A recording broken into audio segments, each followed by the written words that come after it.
स्वागत है आप सभी का अपने इस online YouTube channel advance earn institute में। आज हम लोग देख रहे हैं एक मध्य प्रदेश लोक सेवा आयोग और लगभग समस्त प्रतियोगी परीक्षाओं के लिए महत्वपूर्ण यह टॉपिक। इसमें हम लोग बात करने वाले हैं संविधान के पहले जो हमारा संविधान था उसमें भारत शासन अधिनियम 1935 की। ठीक है, तो आज इसके लिए बात करते हैं इसमें क्या क्या महत्वपूर्ण बिंदु हैं, क्या क्या टॉपिक महत्वपूर्ण हैं, उसके बारे में चर्चा होगी। ठीक है, तो चलिए स्टार्ट करते हैं इस वीडियो को। अच्छा, इससे पहले जो है मैं आपको बता दूं कि इससे पहले मैंने आपको भारत शासन अधिनियम 1919 के बारे में ऑलरेडी बता दिया है। वीडियो अपलोड है, आप देख सकते हैं वहाँ पे। बहुत ही अच्छी नोट्स मैंने बनाई हैं, उसके आधार पर मैंने आपको बताया है। ठीक है, तो इसके पहले जो ये वीडियो आया था उसमें अपन लोग ने भारत शासन अधिनियम 1919 के बारे में देख लिया था। ये पूरी वीडियो मैंने आपको बताई थी। ठीक है, और इसके बारे में मैंने बताया था कि पीडीएफ अगर आपको चाहिए तो कैसे आप प्राप्त कर सकते हैं, मैंने वो ट्रिक आपको बताई थी। ठीक है, तो आज अपन लोग चलने वाले हैं भारत शासन अधिनियम 1935 की तरफ और उसके बारे में पूरी चर्चा करेंगे। ठीक है, तो चलिए बिना टाइम को वेस्ट किए शुरू करते हैं अपन लोग ये वीडियो। ठीक है, तो सबसे पहले आप लोग जान लीजिए कि भारत शासन अधिनियम जो है 1935 है। साइमन कमीशन जो है 1900 कब आया, 30 में आया। ठीक है, प्रतिवेदन प्रस्तुत किया, उसके आधार पर भारतीय सरकार ने 1935 में अस्तित्व में आया। मतलब साइमन कमीशन के बाद क्या आया, 1935 में यह अधिनियम आया। यह काफ़ी बड़ा और जटिल अधिनियम था। इसकी विशेषता ध्यान रखिए क्या था ये काफ़ी बड़ा और जटिल था। इसमें लगभग 321 अनुच्छेद और 10 परिशिष्ट थे, जिसे 3 जुलाई 1936 को लागू किया था। ध्यान रखिएगा, डेट याद कर लीजिएगा, 3 जुलाई 1936 को लागू किया गया था। ठीक है, 1935 भारत सरकार अधिनियम पारित होने के कारण कांग्रेस ने 1919 के माउंट फोर्ड सेवाओं को सुचारू क्या कर दिया गया, सुधारों को क्या किया था, पर्याप्त, अपर्याप्त, संतोषजनक व निराशापूर्ण बताया था। ध्यान रखिएगा, कांग्रेस ने इसे क्या बताया था, ध्यान दीजिएगा, 1919 के माउंट फोर्ड सुधारों को अपर्याप्त, संतोषजनक और निराशापूर्ण बताया था। इस चीज़ को ध्यान रखिएगा। 1921 में असहयोग आंदोलन आरंभ किया, जिसके फलस्वरूप अधिनियम लाया गया। मोतीलाल नेहरू ने 1923 में स्वराज पार्टी का गठन किया और 1919 के सुधारों का विरोध किया था। ठीक है, ध्यान रखिएगा इतना, ये इसका इंपॉर्टेंट फैक्ट जो है उनको लिख लीजिएगा अलग से। फिर अपन बात करते हैं भारत सरकार अधिनियम जो है 1935 की प्रमुख विशेषताएं क्या रहीं। तो सबसे पहली विशेषता अपन लोग देखते हैं क्या थी, तो अखिल भारतीय संघ की स्थापना। मतलब पूरे भारत को क्या करना है, इकट्ठा कर लेना है, इकट्ठा कर रखना है। और उसको कितने, 11 ब्रिटिश प्रांत और 6 चीफ कमिश्नरीज में इसको क्या करना था, बांटना था। तो 11 ब्रिटिश प्रांत और 6 चीफ कमिश्नरी में बांटना था। ठीक है, इसमें देसी रियासत को शामिल होना अनिवार्य नहीं था। ठीक है, तो ये जो प्रश्न है इस बार पीएससी में आया हुआ था, यही प्रश्न था कि कितने भागों में कितने उसमें प्रांतों में और कितने चीफ कमिश्नरों में उसको क्या किया गया था, मिलकर बनाया था। तो ये था आपका 11 ब्रिटिश प्रांत और 6 चीफ कमिश्नरीज था। ठीक है, उसके बाद आगे चलते हैं। लेकिन देसी रियासत के लिए यह जो है रियासत सम्मिलित होने के लिए तैयार नहीं हुई। अखिल भारतीय संघ की स्थापना नहीं हो सकी, मतलब फाइनली असफल रहा ये। ठीक है, फिर अपन अगर हम दूसरे पॉइंट की बात करते हैं, दूसरा पॉइंट क्या था इसके बारे में देख लेते हैं थोड़ा सा। तो इसमें था प्रांतीय स्वायत्तता। 1 अप्रैल 1937 से 1935 के भारत शासन अधिनियम में प्रांतों में द्वैत शासन को समाप्त कर दिया गया। जैसे 1919 में प्रांतों में द्वैत शासन लगाया गया था, उसको क्या कर दिया गया, यहाँ से समाप्त कर दिया गया। ठीक है, तो ये यहाँ पे हुआ था, प्रांतों में द्वैत शासन को क्या कर दिया गया था, समाप्त कर दिया था। और जैसे ही प्रांतों में समाप्त हुआ, वैसे ही केंद्र में द्वैत शासन को क्या कर दिया गया था, लागू कर दिया गया था। ये ध्यान रखिएगा, केंद्र में द्वैत शासन लागू किया गया 1935 में और प्रांतों से द्वैत शासन को हटा दिया गया था। ठीक है, फिर क्या था, शक्तियों का विभाजन, केंद्र और प्रांतों के बीच कैसे शक्तियों का विभाजन किया जाए, तो इसके बारे में चर्चा हुई। तो इसमें क्या हुआ, शक्तियों का विभाजन में अधिनियम द्वारा संघ स्थापना की जानी थी, इसलिए केंद्र तथा प्रांतों के मध्य शक्तियों का विभाजन भी किया जाना था। केंद्र और प्रांतों के बीच शक्तियों के विभाजन के लिए 3 अनुसूचियाँ की व्यवस्था की गई, जो अभी भी चल रही हैं, संघ सूची, राज्य सूची और संवर्ती सूची। वही यहाँ भी था, यहाँ पे संघीय सूची में 59 विषय को रखा गया था, ठीक है, 59 विषय को रखा गया था। प्रांतीय सूची में 54 विषय को रखा गया था। और समवर्ती, जिसमें केंद्र और राज्य दोनों नियम कानून बना सकते थे, उसको किस में रखा गया था, 36 मामले को उसमें रखा गया था। मतलब ये आपको पूछ सकता है कि संघीय सूची में कुल कितने मामले थे, तो 59, और प्रांतीय सूची में कितने थे, तो 54, और समवर्ती सूची में कितने थे, 36 मामले को रखा गया था। लेकिन ये था कि अगर मान लीजिए किसी समवर्ती सूची में जिसमें राज्य भी कानून बना लिया है और केंद्र भी कानून बना लिया है, तो चलेगी किसकी, केंद्र की ही चलेगी, जो अभी भी है, ठीक है। संघीय व्यवस्थापिका, इस अधिनियम के द्वारा दो साधनों वाली संघीय व्यवस्थापिका की व्यवस्था की गई, जिसमें एक संघीय विधानसभा और दूसरी राज्य परिषद थी। केंद्र में विधानसभा के सदस्यों की संख्या 375 और राज्य परिषद में सदस्यों की संख्या 260 निर्धारित की गई थी, ठीक है। इसमें 11 में से 6 विधानमंडलों मुंबई, मद्रास, बंगाल, उत्तर प्रदेश, बिहार, असम को 2 सदनों वाला बनाया गया।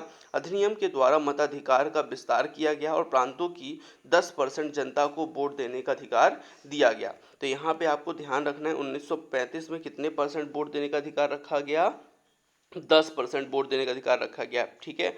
एक होता है केंद्रीय विधानसभा, केंद्रीय विधानसभा मतलब राज्यसभा, जिसको अपन क्या बोलते हैं आजकल, लोकसभा बोलते हैं। उसमें 375 थे सदस्य संख्या, और जो राज्य परिषद है मतलब वो राज्यसभा है, और उसमें कितने सदस्य थे, 260 निर्धारित किए गए थे। इस चीज़ को भी अपन को ध्यान रखना है और इसको एक नोट्स बना करके लिखते चलना है, ठीक है। छठवां पॉइंट देखते हैं अपन लोग, छठवें पॉइंट में क्या है, तो इसमें क्या है, संघीय न्याय। तो भारत शासन अधिनियम के अंतर्गत एक संघीय न्याय की व्यवस्था की गई थी, संघीय न्याय की व्यवस्था की गई थी, जिसको अधिनियम की व्याख्या का प्रारंभिक तथा अपीली क्षेत्राधिकार दिया गया, किंतु इस क्षेत्र में अंतिम निर्णय पीवी काउंसिल का ही होता था। संघीय न्यायालय में एक मुख्य न्यायाधीश तथा अधिक से अधिक 8 न्यायाधीशों की व्यवस्था की गई थी, ठीक है। परंतु उस समय एक मुख्य न्यायाधीश और 2 अन्य न्यायाधीशों को ही नियुक्त किया गया। मतलब व्यवस्था की गई थी, एक मुख्य न्यायाधीश होगा भैया, 8 और होंगे अन्य, लेकिन जो मतलब उसकी नियुक्त की गई जब, तो एक मुख्य था और बाकी के जो 2 लोग थे वो क्या थे आपके वो अन्य न्यायाधीश थे, ठीक है। और जिनकी रिटायरमेंट उम्र कितनी थी, 66 वर्ष की थी, ठीक है।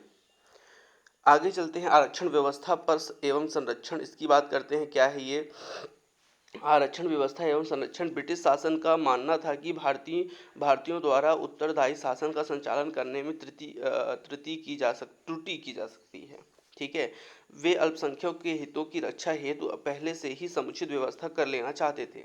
अधिनियम द्वारा गवर्नर जनरल और गवर्नर को विभिन्न परिस्थितियों में केंद्र तथा प्रांतों के उत्तरदायी शासन में हस्तक्षेप करने के व्यापक अधिकार प्रदान किए गए थे। गवर्नर जनरल और गवर्नर जो हैं कि यहाँ विशेष अधिकार था कि अधिनियम के संरक्षण दें। मतलब देखिए यहाँ पे किसी प्रकार की दिक्कत ना हो, इसलिए मतलब इसको क्या किया गया था, गवर्नर जनरल और गवर्नर इनके मतलब इनको पूरे अधिकार दिए हुए थे। देखिए जो गवर्नर जनरल होता है वो केंद्र में रहता था, जो गवर्नर रहता था वो प्रांतों में रहता था, ये इसकी विशेषता थी। भारतीय परिषद की समाप्ति, इस अधिनियम में भारत परिषद को समाप्त कर दिया गया। इस भारतीय परिषद की समाप्ति कर दिया गया मतलब क्या, इस अधिनियम में भारत परिषद को समाप्त कर दिया गया और उसके स्थान पर परामर्शदाताओं की व्यवस्था की गई, जिनकी संख्या कितनी थी, 3, और अधिकतम कितनी हो सकती थी, 6 हो सकती थी। भारत मंत्री परामर्शदाताओं के से परामर्श लेने के लिए बाद नहीं था, परामर्श लेने के लिए बात नहीं था, परामर्श लेने पर वह उसे स्वीकार करने के लिए स्वतंत्र था, किंतु सार्वजनिक सेवाओं के संबंध में इनके द्वारा दिए गए परामर्श स्वीकार करना भारत सचिव के लिए आवश्यक था। भारत सचिव का नियंत्रण उन मामलों में कम कर दिया गया जिनका भारत शासन उत्तरदायी मंत्रियों को सौंप दिया गया था।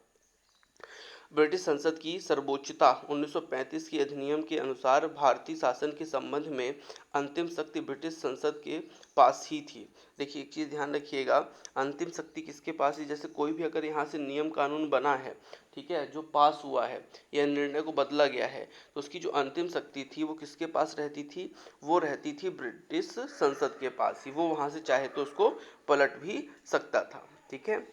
आगे चलते हैं, ये बहुत इंपॉर्टेंट प्रश्न है, किस अधिनियम द्वारा बर्मा बरार को अलग कर दिया गया था भारत से? तो भैया वो 1935 का ही बेकार एक्ट था, जिसके द्वारा बर्मा बरार और अदन को क्या कर दिया गया था, अलग कर दिया था। अगर वो उस समय अलग ना किया होता तो आज भारत में ही यह देश होते। ठीक है, आगे चलते हैं।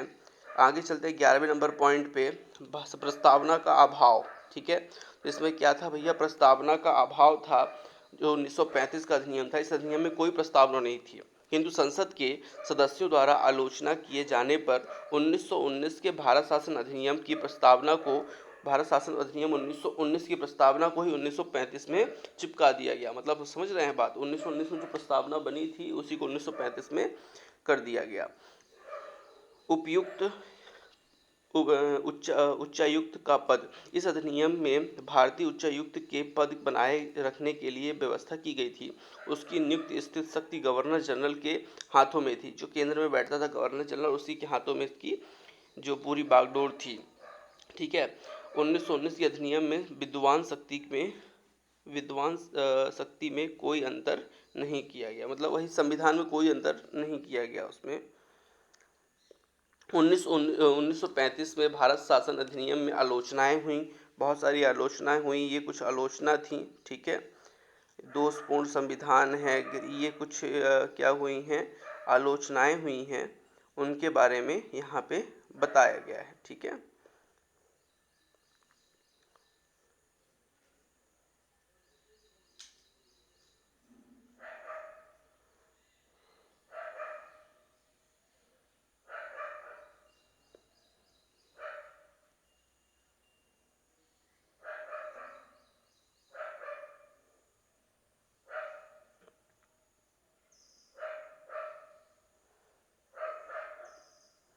ठीक है, तो आलोचना थोड़ा सा देख लेते हैं, क्या आलोचनाएं हैं इसमें। तो दोषपूर्ण संघ की बात हो रही है इसमें। ठीक है, केंद्र और संघ की स्थापना के सुझाव दिया गया था, अत्यंत दोषपूर्ण था। इस संघ में ब्रिटिश प्रांतों को मिलाना अनिवार्य था, परंतु देसी रियासतों को यहाँ पे छोड़ दिया गया था। यही क्या था, दोषपूर्ण था कि भैया उनको ब्रिटिश को मिला रहे हो और हमारे जो देसी रियासत उनको नहीं मिला रहे हो, तो ये थोड़ा सा दोष था। गृह सरकार में परिवर्तन नाम मात्र का था। मतलब परिवर्तन कोई नहीं किया गया था 1919 और 1935 में, मतलब वही कड़े कानून थे। प्रांतीय स्वायत्ता भ्रम, मतलब ऐसा लग रहा था कि प्रांतीय स्वायत्ता दी गई है, लेकिन वो था नहीं वास्तविक में। मतलब उत्तरदायी शासन बोल रहे थे कि हम उत्तरदायी शासन लाएंगे, लेकिन ऐसी कोई व्यवस्था उसमें नहीं की गई थी। नाम बस था उत्तरदायी शासन को लाना है। सांप्रदायिक चुनाव प्रणाली का विस्तार, सांप्रदायिक चुनाव प्रणाली का विस्तार करके इसे आंग्ल भारतीय, यूरोपीय भारतीय, ईसाइयों, और ये ईसाइयों हैं, ठीक है, हरिजनों पर भी लागू कर दिया गया, जिसके फलस्वरूप भारतीय राजनीति वातावरण को कटुता युक्त बना दिया गया, जिससे भारतीय एकता नष्ट हो जाए और भारत में ब्रिटिश साम्राज्य का अस्तित्व बना रहे। मुस्लिम लीग ने इस व्यवस्था की प्रशंसा की और उसके लिए अलग से मांग की। 1940 में जिन्ना ने राष्ट्र सिद्धांत के आधार पर लीग में पाकिस्तान की प्रस्ताव रखा था। अच्छा, 1940 में जो लखनऊ अधिवेशन हुआ था, उसमें लखनऊ अधिवेशन नहीं, कौन सा अधिवेशन हुआ था जिसमें इन्होंने पाकिस्तान की मांग की थी, कराची। ठीक है,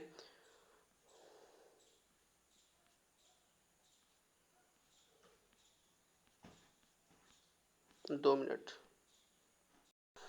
चलिए, तो ये पॉइंट देख लेते हैं। संघीय न्यायालय सर्वोच्च नहीं, मतलब संघीय न्यायालय सर्वोच्च नहीं था। अगर कोई निर्णय संघीय न्यायालय दे भी देता है तो उसको ब्रिटिश संसद क्या कर सकती है, उसको बदल सकती थी। तो संघीय न्यायालय जो था वो क्या था, संघीय न्यायालय सर्वोच्च नहीं था। आत्मनिर्णय का अधिकार का अभाव, मतलब आत्मनिर्णय सरकार नहीं ले सकती थी, उसमें भी ब्रिटिश का कहीं ना कहीं क्या था, हस्तक्षेप था। ठीक है, तो ये भी इसमें क्या था कि जैसे भारत है तो भारत के नियम भारत के लोग ही बनाएं, लेकिन ऐसा नहीं था।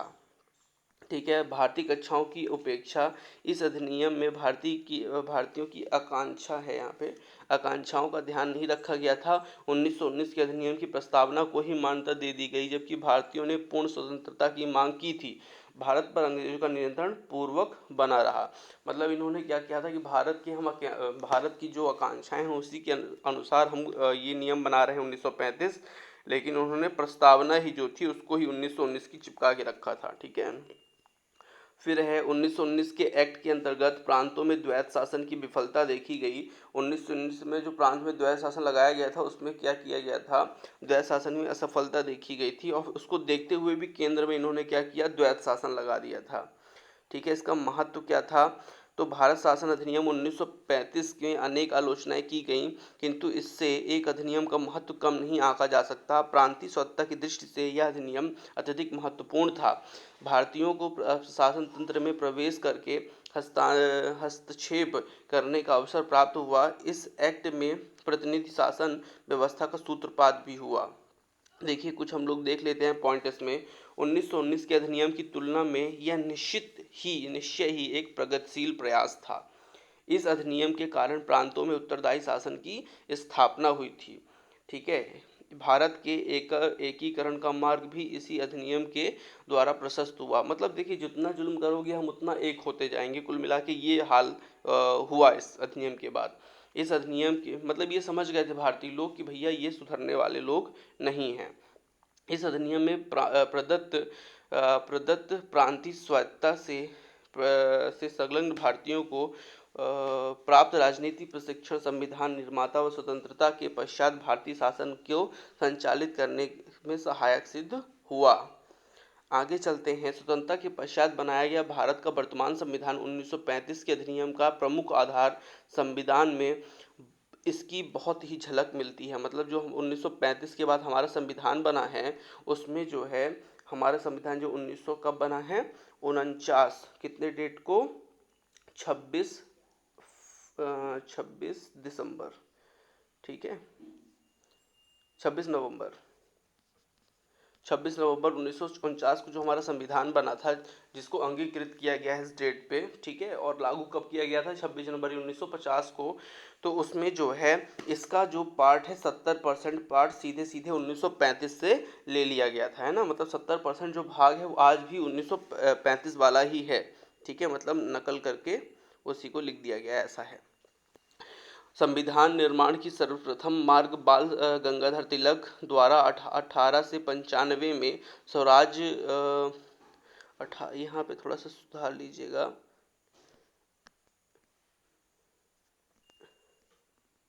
देखिए ये अपना अब जो भारत शासन अधिनियम 1935 है वो समाप्त हुआ यहाँ पे, और यहाँ से आ गया भारतीय संविधान सभा एवं संविधान निर्माण।